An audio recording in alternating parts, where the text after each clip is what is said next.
there was a butcher that had an extraordinary day. A dog showed up carrying a wallet.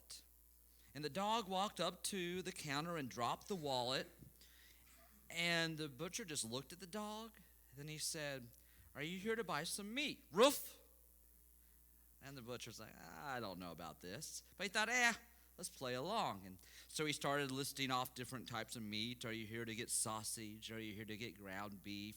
Do you want prime rib? Do you want a ribeye? Roof. And he looked around, make sure anybody was watching this. And so, do you want 5? Do you want 4? 3? Roof. And the conversation would go on until the dog had an order of meat. And then he would lift the wallet up to the butcher, and the butcher would count out the money, put it back, put it all in a bag, and the dog grabbed the bag and went walking off. And the butcher's, "I've got to see where this goes." So he follows the dog, and the dog makes it to the apartment complex and goes up the stairs and walks to the door and begins scratching on the door.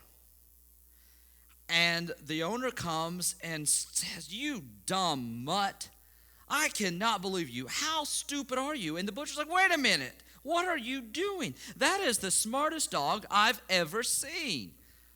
And the owner says, "Well, he is the 3rd time this week he's forgotten his key." Now that's a great little preacher story to illustrate how some people, no matter what happens, can find something to complain about. No matter how amazing something is and are still ungrateful. They're just ungrateful. Now the question is, does God really care about ungratefulness? Does he care? Well, the Apostle Paul writes in 2 of his letters these words. He writes, "There will be troubled times in the last days. People will be lovers of themselves, lovers of money, boastful, proud, abusive, disobedient to their parents, ungrateful, lovers of pleasure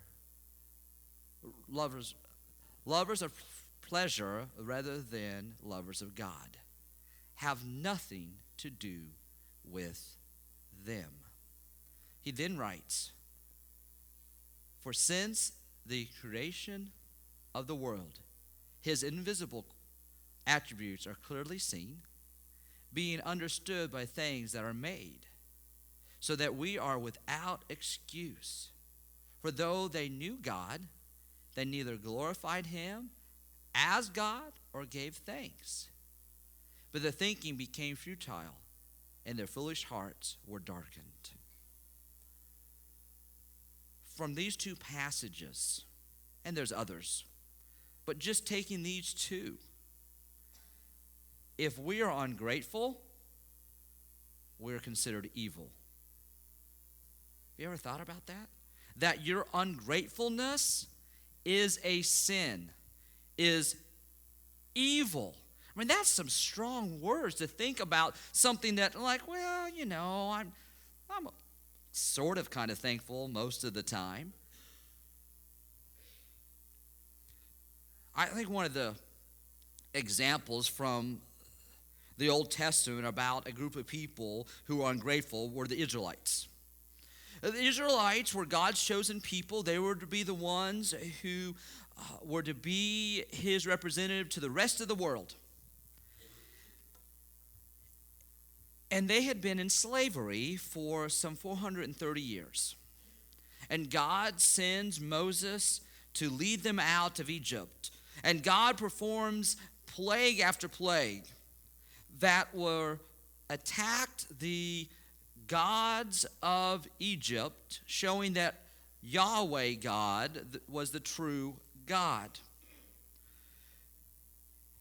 At the end, the Egyptians were begging, pleading the Israelites to leave, giving them gold, silver, whatever you want. Take what you want. Just get out of here.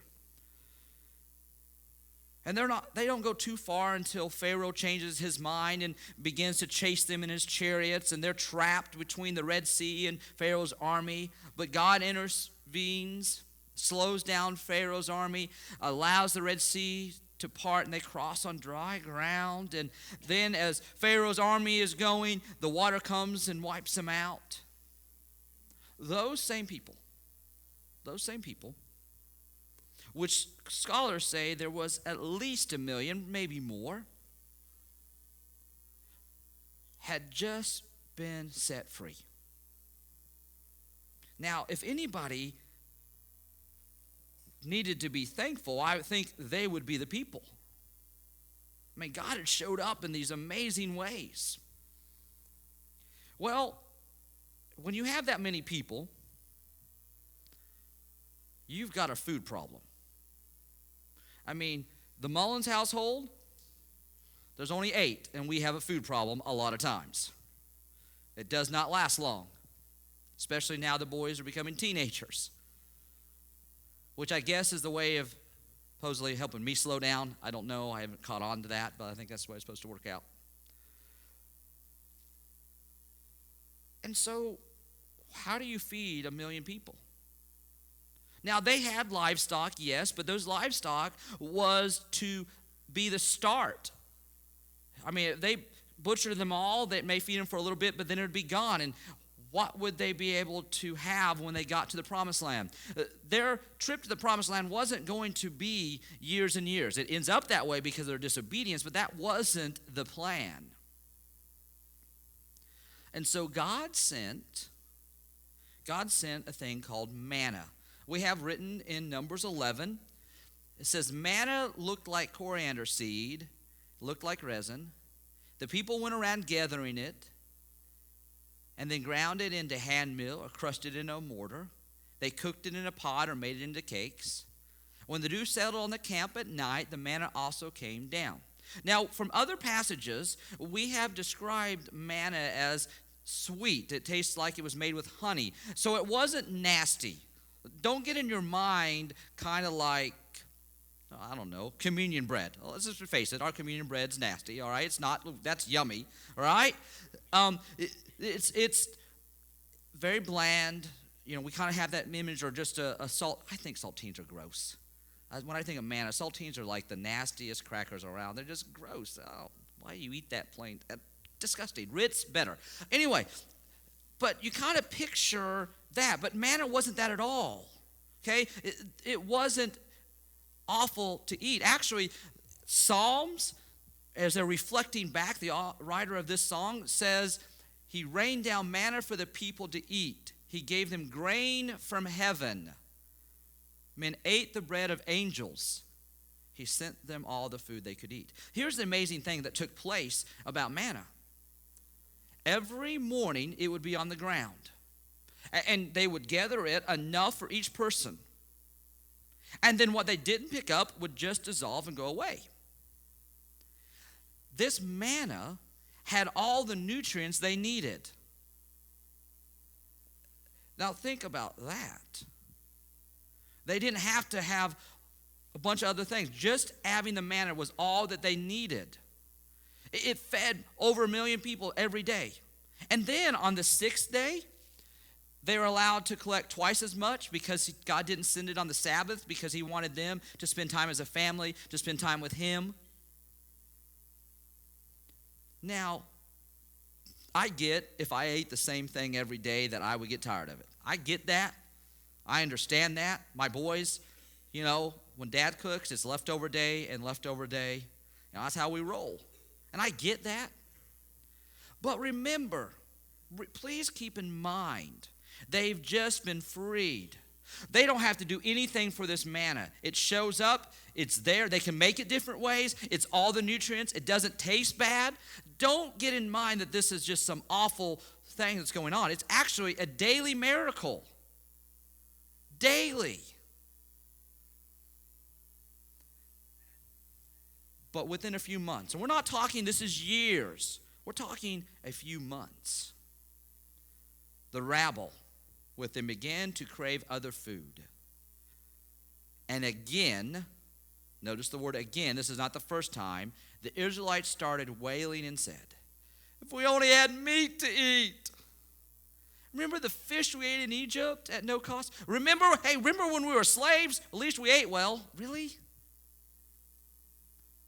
Remember also the cucumbers and the melons and the leeks and the onions and garlic. Now we've lost our appetite. And we never see anything but this manna.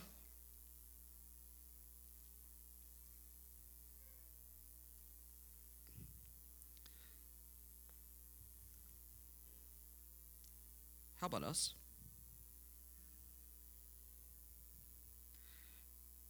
Are we thankful for the manna that we have in our lives?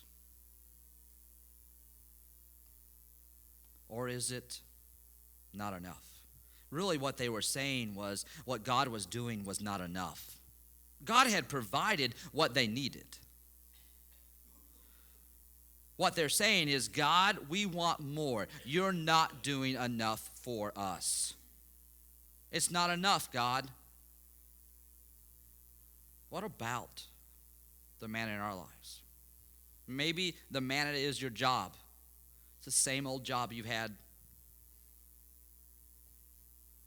But you kind of think about it and you really aren't grateful for it because it's not enough. Maybe it's the paycheck. You're not really grateful for it. You're not really grateful for that manna. It's not enough. Maybe it's your house. Maybe it's the car. Maybe, even worse than that, maybe it's the relationship you have with your spouse. You know, we pass it off that somebody may have a midlife crisis. What they're really saying is, it's not enough. Now, I stand up here and you think, wait a minute. I mean, is it wrong that I want to improve? Is it wrong that I want to move up in my career? God says, I want you to have the best life possible. You know, there's nothing wrong with fixing up your house. There's nothing wrong with, if you're now at a place where you need some more space and you can afford it. There's nothing wrong with those things. There's nothing wrong if you have a car that's falling apart and you want to get a new car. As long as you can afford it, as long as you're not sacrificing relationships with God or with others to get those things, as long as those are not your gods that you're worshiping, there's nothing wrong with that. Please don't take that as what I'm trying to get at. I'm trying to get us to the point of saying we're a lot of times like the Israelites. All we see is the same manna, and we're not thankful for it. We just look around and said, really, God, this is what you're giving me? This past week, Reed went on a field trip Friday. It's called the Global Village. Never heard of it. Sounded weird. But what it was is this organization has made models of homes from countries around the world and what their homes look like. And I was proud of Reed. Reed took the time to take pictures of each sign, because he knows his dad likes that kind of stuff, and then pictures of the house and what they're made of. And and the point was that most of these homes is one-room homes, beds on the floor. It took pictures of a model of what the church is like. And Reed and I had a great conversation. The conversation was, when we think of ourselves, when we compare ourselves with the people who we live around or people on TV and all that, Reed's smart to know he's a preacher kid of 6. We're not wealthy.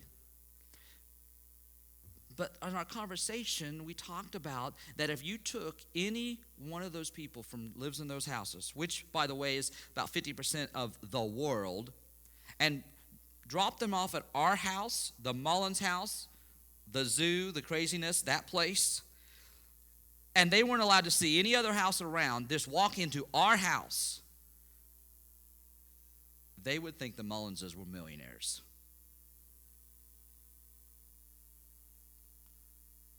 They'd be blown away.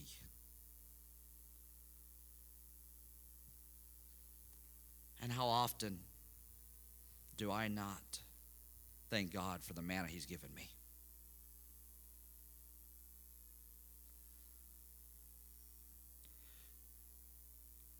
We should have more of the attitude of Psalms 100.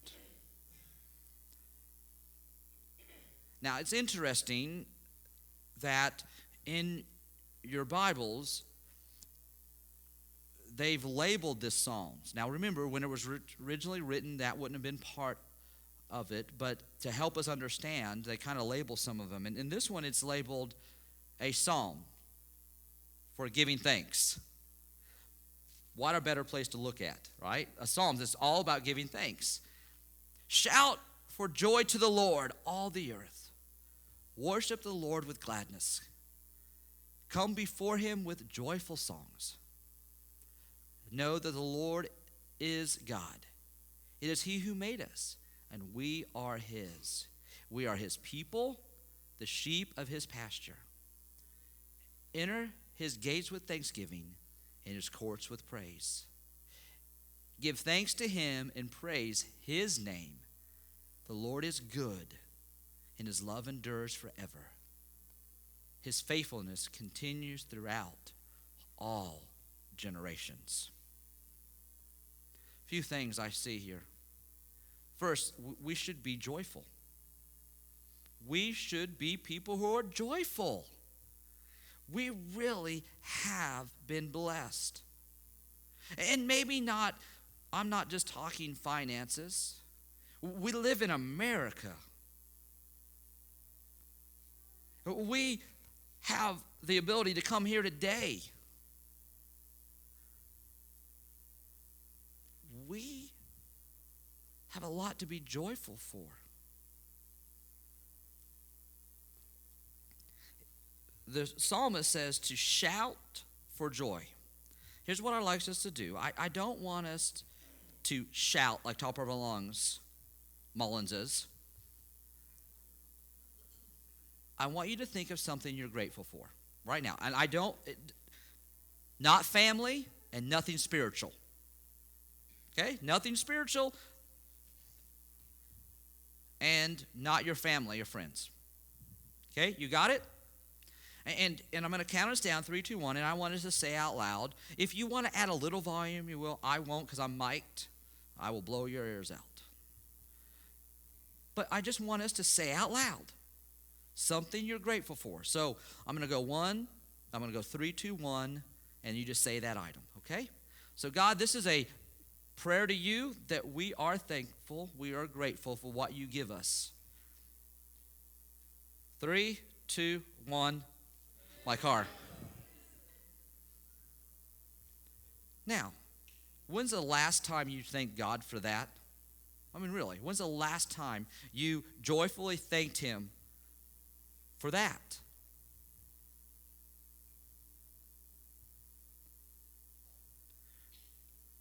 It also says we're to enter His courts with gladness. We're to be glad. Another way, we're to be happy. We're to be happy. If we were to spend more time being joyful and glad for the manner we have in our lives, we will be better people to be around. Now, yes, there are seasons of life. There are struggles. There are times when nothing is going well. Nothing is going right. It's a struggle, and you may be in one of those seasons, and I've been there. I'll be there again. I get all that. I'm not saying fake it. I'm not saying just put a fake smile because you're at church and you have to act like you're happy and everything's perfect. I hate that junk. I'd rather you be real. I'd rather you say, Shade, it's been a miserable week. I love you, but don't talk to me because I want nothing to do with God. But I'm here. And be real. God knows. But on the everyday, the normal day, when things aren't in one of those storms, we should be joyful. We should be glad. And if we spend more time talking about that or just even pausing for a second, the negative stuff, the stuff that is maybe somewhat minor, won't seem as big a deal, will it? Man, we have a lot to be thankful for. We really, really do.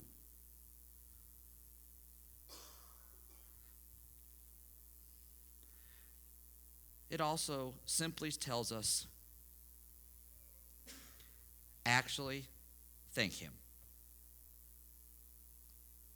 Actually, thank Him. I'm working on that in my prayer life. I really am. I'm working on thanking Him.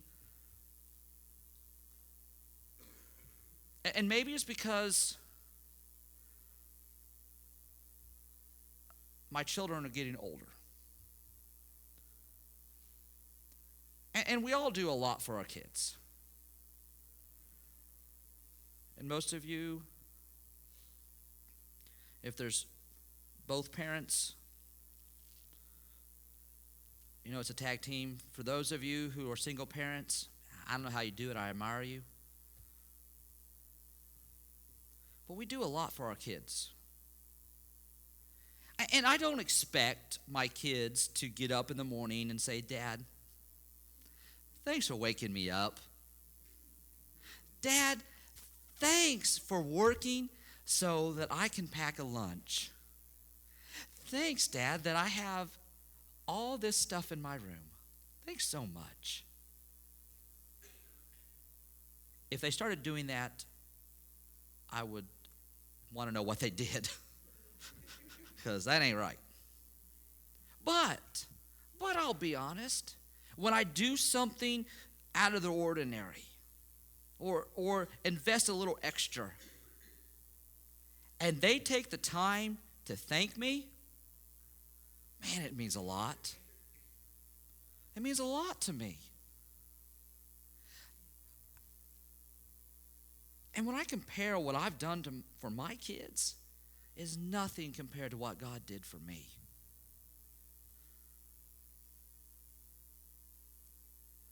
I can't help but think the time where Jesus healed 10 men with leprosy. Back then, leprosy, there was no cure. It meant that you had to live outside the town. You were no longer to have contact with any of your family. And really, you lived on people's handouts. That's all the way you could do. But anywhere you went, you'd have to say, unclean, unclean. It ruined your life. And 10 of them come to Jesus, and Jesus heals them, and He sends them to go to the priest.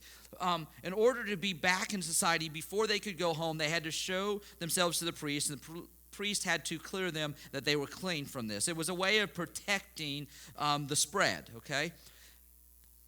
So they are all in a hurry to go back to their lives, to go back to their families. And they're thankful. I'm sure that they are excited. They're running. They're happy about it. But one of them stops once he realizes it, and he comes back to Jesus.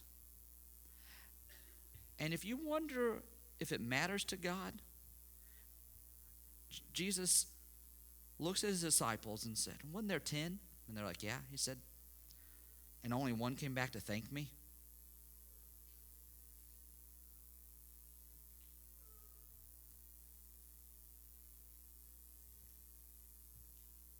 Do you thank Him for your manna in your life?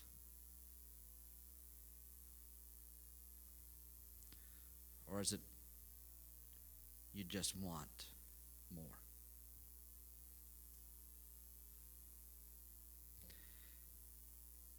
Even in the midst of the worst, even in the midst of those storms, even in the midst when everything is falling apart, there is one thing we can be joyful for, thankful for, grateful for, and that's God's love. You see, there's nothing you can do to make God love you any more than he does right here, right now. And there's nothing you can do to make God love you any less than he does right here, right now. That love never changes. Man, I am so grateful for those red letters. Those red letters, no matter what's going on, we can be thankful for. Those red letters that simply say, for God so loved the world that he gave his one and only Son, that whoever believes in him will not perish, but have everlasting life. For God did not send his Son in the world to condemn the world, but to save the world through him. On a day when you think you have nothing else to thank him for, you can thank him for those red letters. And so, as you celebrate one of my favorite holidays, Thanksgiving, be thankful for the manna he's given you in your life.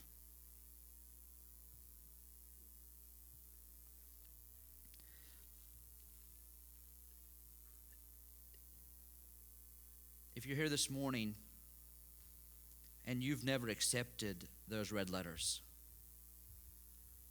then you are missing out on his greatest gift. I can't imagine giving my children a gift and they're looking at it and not even opening it and just throwing it aside. I'd be like, you ungrateful little something. You fill in the blank.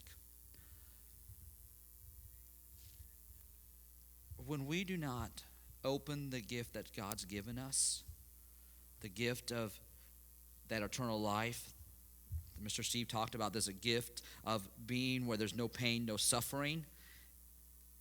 If we don't accept that, that's what we've done. Bible outlines the way to unwrap that. Baptism is part of it. Believing that he is God and that Jesus was perfect, he died is part of it. Confessing that we've sinned and repenting of that is part of it. Stating out loud of who we say he is part of it. And living for him is a huge part of it. If you don't have that, I can understand why there's times that you're not thankful, you're not grateful, because you haven't accepted the most ultimate thing to be thankful for. Love for you. As much as I can't wait to go eat,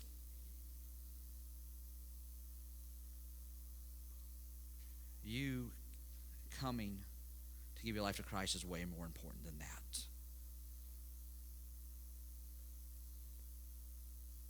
If you want to make that decision today, we're here, we're ready. If you're ready. If you just need prayer, maybe it's just right now, it's a struggle. I get it. Maybe that's time. Now we're here to pray with you, for you. We're here to minister to you. Let's stand and let's praise God with a smile on our face. Let's be people who are grateful.